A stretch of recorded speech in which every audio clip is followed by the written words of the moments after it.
What a wonderful sound of that aircraft from the old machine, the old flying machine. After landing, Summers is reported to have said, "Don't change a thing." The aircraft would go on to become one of the most recognised fighters of the war.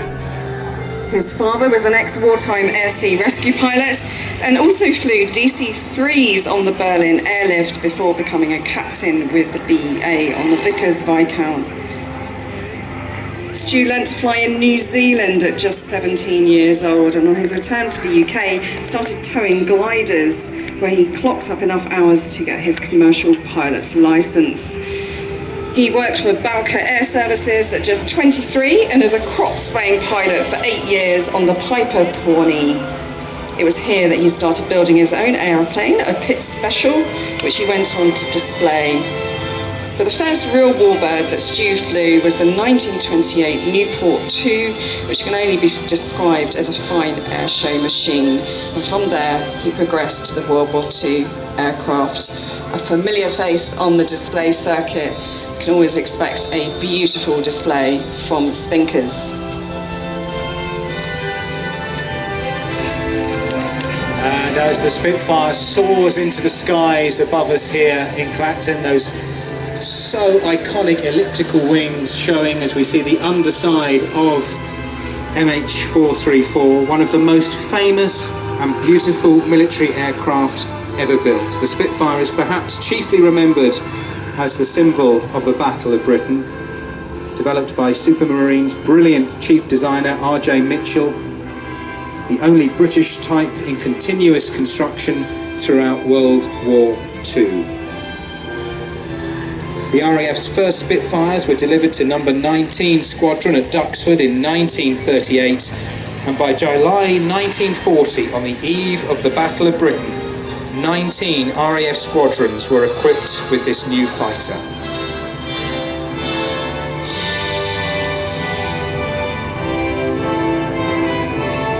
When production finally ceased in 1949, more than 22,000 Spitfires and Seafires, the naval version, had been built in some 40 different variants.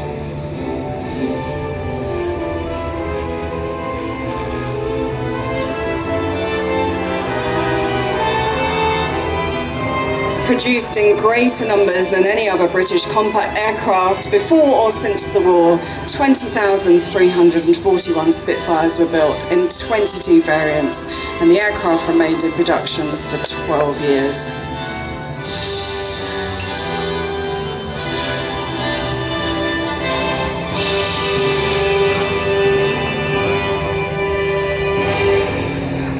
The Spitfire played a major part in achieving ultimate victory in World War II, and she truly deserves her place as probably the most successful fighter design ever, and certainly one of the most famous and charismatic of all time.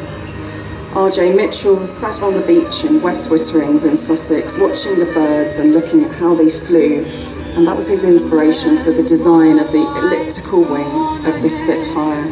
If you want to see more about that, there's a wonderful film that was made during World War II.